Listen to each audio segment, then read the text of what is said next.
Hello beautiful girls and ladies, welcome back to my YouTube channel. कैसे हो आप सब? मैं आशा करती हूँ कि आप सब बहुत अच्छे होंगे। तो आइए, आज मैं एक और नया वीडियो लेकर के आई हूँ एक नए टॉपिक पे। और ये जो टॉपिक है हमारा वो बहुत इस चीज़ के बारे में लोग बहुत कंफ्यूज रहते हैं और बहुत इंपॉर्टेंट चीज़ है ये हमारे स्किन केयर को लेकर के। जो हमारा टॉपिक होने वाला है आज वो है ब्लीच और डिटेन के बीच में डिफरेंसेस क्या हैं। Let's talk about some differences between bleach and detan. Bleach और डिटेन में क्या फ़र्क होता है, कब डिटेन करना चाहिए, कब ब्लीच करना चाहिए, डिटेन से क्या बेनिफिट्स होता है, ब्लीच से क्या बेनिफिट्स होता है, दोनों में क्या डिफरेंसेस होते हैं, दोनों कैसी स्किन पे यूज़ करना चाहिए और कब यूज़ करना चाहिए, किसका क्या फ़ायदा है। तो आइए स्टार्ट करते हैं हम अपना वीडियो। डिटेन और ब्लीच को लेकर के बहुत सारे जो लोग हैं उनके मन में ये कन्फ्यूज़न रहता है कि ब्लीच बहुत हार्म करता है या डिटेन बहुत सेफ़ होता है, और ब्लीच बार बार यूज करने से स्किन ख़राब होती है, या डिटेन यूज़ करने से हमारे फेस पे कोई दिक्कत नहीं होती है, या डिटेन से ज़्यादा फ़ायदा होता है और ब्लीच से नहीं होता है। तो मैं आपको बताना चाहूँगी कि जो डिटेन होता है ना, डिटेन बेसिकली हमारे स्किन से टैनिंग को रिमूव करने के लिए होता है।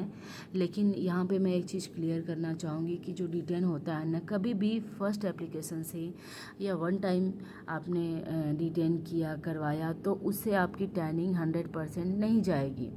और जो ब्लीच होता है ना, उससे टैनिंग चली जाती है, काफ़ी हद तक चली जाती है। और ये जो डाउट्स हैं आपके मन में ना कि जो ब्लीच होता है वो हार्म करता है, तो ये बिल्कुल गलत चीज़ है। हाँ, लेकिन देखिए, अगर आप यूज़ करते हो तो आप इसमें कितना गैप देते हो ब्लीच के, मतलब सेकेंड यूज़ में आप कितना गैप रखते हो। तो आपको मैं बता देना चाहती हूँ कि ब्लीच जो होता है ना, ईज़िली मार्केट में बहुत छोटे छोटे उसके पैक्स आ जाते हैं जो लोग अपना घर पे भी लाके कर लेते हैं। तो मैं यहाँ पे एक चीज़ आपको क्लियर करना चाहूँगी। देखिए, ब्लीच हार्म नहीं करता है, लेकिन जो आपके यूज़ करने का तरीका है ना, आप उसको कभी भी आपको कहीं जाना और फिर आप लेके आए मार्केट से और आपने कर लिया कि उससे इंस्टेंट ग्लो मिलता है, तो वो उससे प्रॉब्लम आपको हो सकती है। बिकॉज़ देखिए, जो हर किसी की स्किन होती है, उस जो बॉक्स पे लिखा होता है ना कि आपको इतना एक्टिवेटर लेना है, इतना क्रीम लेनी है ब्लीच की, तो देखिए वो पर्टिकुलर स्किन के हिसाब से नहीं लिखा रहता है। वो आपको समझना पड़ेगा आपकी स्किन कैसी है, आपके स्किन पे कितनी ज़रूरत है, कितना एक्टिवेटर है, आपकी स्किन का टोन कैसा है, टेक्सचर कैसा है, और सेंसिटिव है, या बहुत सारी ऐसी जो चीज़ें होती हैं ना, या स्किन की क्वालिटी कैसी है, इन सारी चीज़ों पर डिपेंड करता है उसका रिज़ल्ट। अगर आपकी स्किन बहुत सेंसिटिव है, बहुत थिन है, तो आपको ब्लीच अवॉइड नहीं करना है, ब्लीच अप्लाई कर सकते हो। बट मैं यही कहूँगी कि आप किसी स्किन एक्सपर्ट से ये सर्विस लो। बिकॉज़ जब कोई स्किन एक्सपर्ट करता है या कोई ब्यूटिशियन करती है, आप किसी सैलून में जाके कराते हो, तो उसको ये पता है कि आपकी स्किन पे कितना प्रोडक्ट जाना चाहिए, कितने टाइम तक रखना है, कितना एक्टिवेटर यूज़ करना है, किस तरीके से करना है। और कभी भी बिना किसी फेशियल के आपको ब्लीच नहीं लेना है।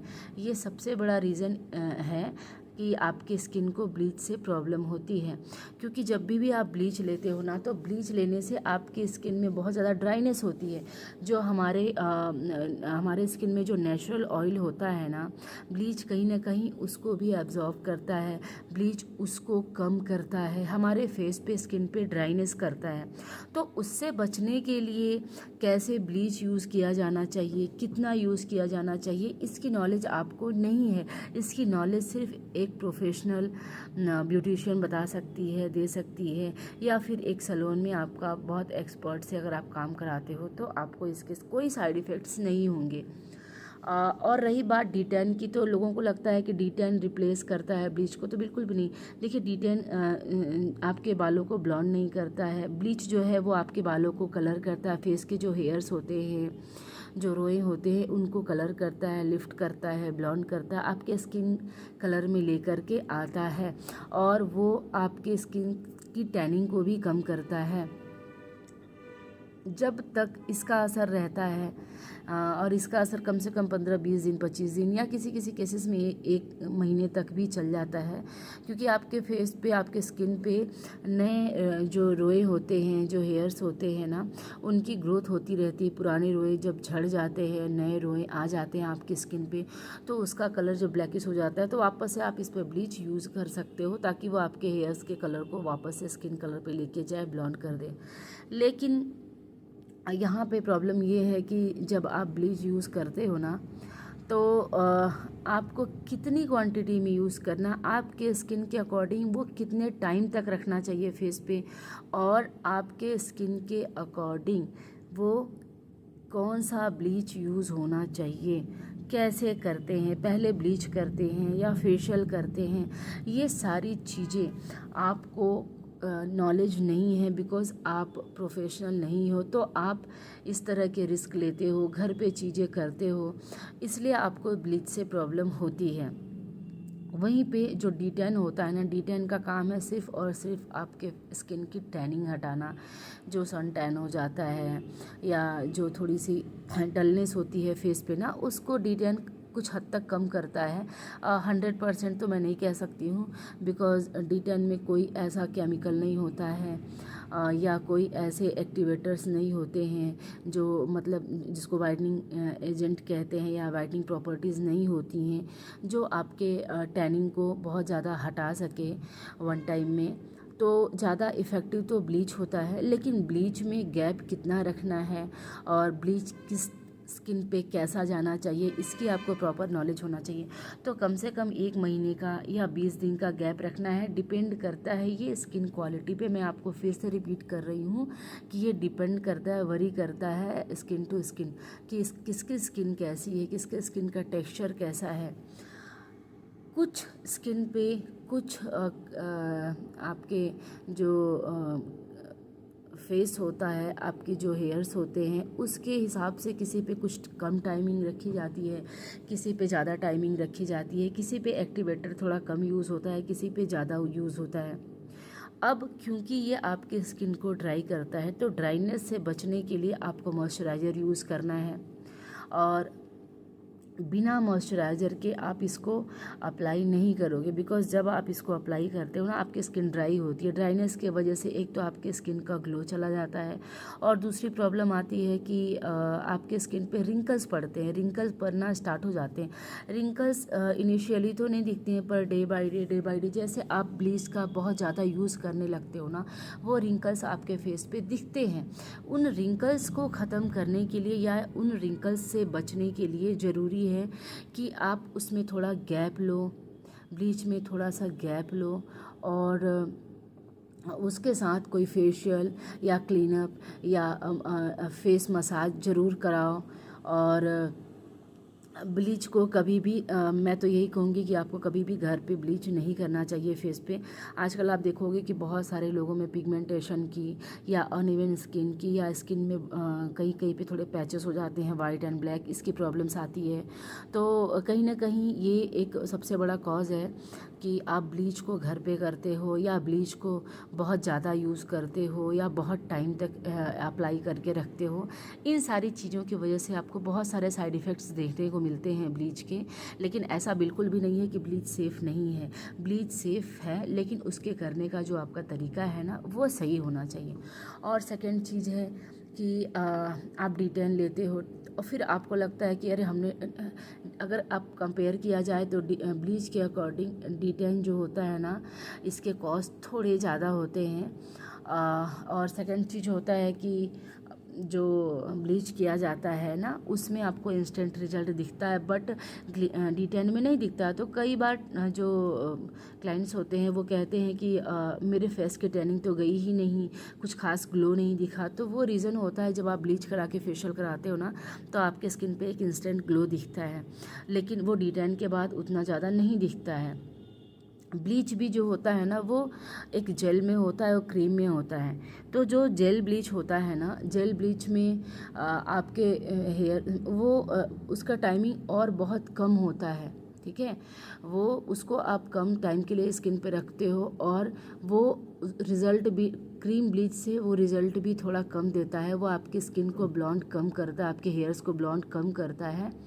और जो उसके साइड इफ़ेक्ट्स होते हैं, ड्राइनेस होती है, वो भी कंपेरेटिवली थोड़ा सा कम होती है क्रीम ब्लीच के।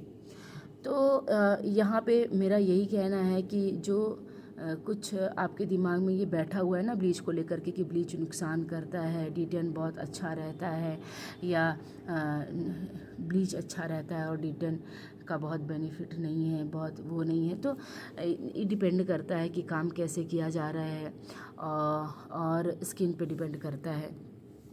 तो आई होप कि आपका ये जो डाउट है D10 और ब्लीच को लेकर के वो थोड़ा कम हुआ होगा। क्योंकि देखिए आप कभी किसी एक्सपर्ट के पास जाते हो ना, काम कराते हो, तो वो आपको कहते हैं ना कि मैम आप ये नहीं, आप ये यूज़ करो, ये ज़्यादा सही है। तो आपको उनकी बात समझनी चाहिए, सुननी चाहिए, क्योंकि आप स्किन एक्सपर्ट नहीं हो। स्किन एक्सपर्ट के अकॉर्डिंग ही आपको काम करना चाहिए। जब आप किसी सैलून में जा कर के काम कराते हो और एक एक्सपर्ट से काम कराते हो, एक्सपीरियंस सैलून में एक एक्सपीरियंस ब्यूटिशियन से काम कराते हो, स्किन एक्सपर्ट से काम कराते हो, तो उसके बेनिफिट्स आपको ज़्यादा मिलते हैं, उसमें हार्म्स कम होता है। और हाँ, यहाँ पे मैं ये भी कहना चाहूँगी जो सैलून ओनर है उनके लिए कि थोड़ी ऑनेस्टी आपको दिखानी चाहिए। क्योंकि मैंने कई बार देखा है कि कुछ क्लाइंट्स ऐसे आते हैं जिनका बिल्कुल भी ट्रस्ट ख़त्म हो चुका है सैलून से या सैलून की सर्विसेज से, क्योंकि उनके स्किन पे कुछ प्रॉब्लम्स हो जाती है। ये चीज़ें अक्सर नोटिस करने को मिलती है। तो फिर सैलून जो ब्यूटिशियंस होती हैं वो एक्सक्यूज़ दे देते हैं कि ऐसा हुआ वैसा हुआ। तो मैं कहूँगी कि देखिए आप थोड़ा उनको प्रिकॉशंस भी बताओ, उनको आफ्टर केयर भी बताओ, और आप अपनी रिस्पॉन्सिबिलिटी पे स्किन को अच्छे से टेस्ट करके ही काम करो, ताकि क्लाइंट को ये प्रॉब्लम नहीं हो। इससे उनका ट्रस्ट जाता है और आपकी जो सर्विसेज है ना उस पे और आपकी रेपुटेशन पे, आपके काम पे भी इसका बुरा प्रभाव पड़ता है। तो आप अगर आपको कभी भी ब्लीच, D10 या कोई भी स्किन से रिलेटेड ऐसी केमिकल सर्विसेज करानी है तो आप प्लीज़ एक स्किन एक्सपर्ट से कराइए, और बिना उसके रिकमेंडेशन के आप कुछ भी यूज़ मत करो। और सबसे इम्पॉर्टेंट है अपनी स्किन को हाइड्रेट रखना, पानी ज़्यादा पीना और मॉइस्चराइज़र यूज़ करना, सनस्क्रीन यूज़ करना। ये आपको डेली रूटीन में करना ही है। अगर आप एक अच्छा मॉइस्चराइज़र यूज़ करते हो स्किन टाइप के अकॉर्डिंग और एक अच्छा सनस्क्रीन यूज़ करते हो, तो आपकी स्किन में बहुत ज़्यादा प्रॉब्लम्स नहीं होती। ये आपकी स्किन को रिपेयर करता है। और जिस तरीके से जैसे सन टैनिंग हो गई या आपकी स्किन पे डलनेस ज़्यादा है तो उसको भी ये कम करता है और थोड़ा क्लियर करता है। तो आई होप कि आप लोगों को मेरा ये वीडियो अच्छा लगा होगा और थोड़ा यूज़फुल लगा होगा, क्योंकि मैंने इसमें जो ब्लीच और D10 के ब्लीच में जो डिफरेंसेस हैं या जो डाउट्स हैं दोनों को लेकर के, ठीक है ना, मैंने उसको क्लियर करने की कोशिश की है। तो शायद आपको यहाँ पे कुछ चीज़ें समझ में आई होंगी, और आई होप कि आगे से आप अगर इन सर्विसेज को ले रहे हो या आप अपने घर पे कर रहे हो तो एक बार इसकी केयर ज़रूर करोगे। इसके अकॉर्डिंग अगर आप काम करोगे तो आपको कभी भी कोई प्रॉब्लम नहीं होगी। तो आपको मेरा वीडियो कैसा लगा आप मुझे कमेंट करके ज़रूर बताइएगा, और मैं ट्राई करूँगी कि आगे जो ये वीडियो जो मैंने बनाया है ना, इसके मेरे कुछ वीडियोस पे कमेंट आए थे और कई बार कुछ लोगों ने रिपीट किया था कि मैम आप एक बार मुझे बताओ कि क्या ब्लीच करना चाहिए या ब्लीच नुकसान करता है, या D10 अच्छा है कि ब्लीच अच्छा है। बहुत सारे लोगों के मन में ये चीज़ रहता है और बार बार मुझसे पूछते थे, पर मुझे टाइम नहीं मिला था, इसके लिए मैं वो एक्सप्लेन नहीं कर पाई। एक बार मैं जा कर के वापस से कमेंट्स को पढ़ रही थी तो मुझे ये चीज़ दिखा कि लोगों ने कई बार इस चीज़ को रिपीट किया है, ये क्वेश्चन कई बार रिपीट किया है कि मैम आप एक बार मुझे ये एक्सप्लेन करो, बताओ कि क्या सेफ़ है मेरी स्किन के अकॉर्डिंग। तो मैं यही आपको फिर से यही कहना चाहूँगी, देखिए मैं आपकी स्किन को यहाँ से बैठ के तो देख नहीं रही हूँ, पर अगर आप अपने जिस भी एरिया में रहते हो उस एरिया के सैलून में जाओ और स्किन एक्सपर्ट को दिखाओ, वो बताएंगे कि आपकी स्किन कैसी है और आपकी स्किन पे क्या सही रहेगा करने के लिए। तो आपको अगर अच्छा लगा मेरा वीडियो तो प्लीज़ मुझे कमेंट करके बताइएगा, और मेरे वीडियो को और ऐसे लोगों तक शेयर कीजिएगा इस जानकारी को जिनको वास्तव में नीड है और जो इस चीज़ को लेकर के बहुत कंफ्यूज हैं। और जो बिगिनर्स हैं, सैलून ओनर हैं, मैं उनके लिए भी बताना चाहूँगी कि आप भी थोड़ा सा इन चीज़ों पे ध्यान देकर काम करिए, ताकि क्लाइंट्स का जो ट्रस्ट है ना वो हमारे साथ बना रहे, और आपको अपने काम में या क्लाइंट को अपने ट्रस्ट को लेकर के कोई इश्यूज़ नहीं आने चाहिए। तो आज के लिए बस इतना ही, और फिर मिलते हैं एक नए वीडियो में। फिर किसी ऐसी टॉपिक पे बात करेंगे जहाँ पे आपके कुछ डाउट्स क्लियर हों या आपके लिए कुछ हेल्पफुल टिप्स दे सकूँ मैं। तो ठीक है, तो मिलते हैं एक नए वीडियो में एक नए टॉपिक के साथ, ढेर सारी नॉलेज की बातें लेकर के। तब तक के लिए अपना ख्याल रखिए। Bye bye. Thank you.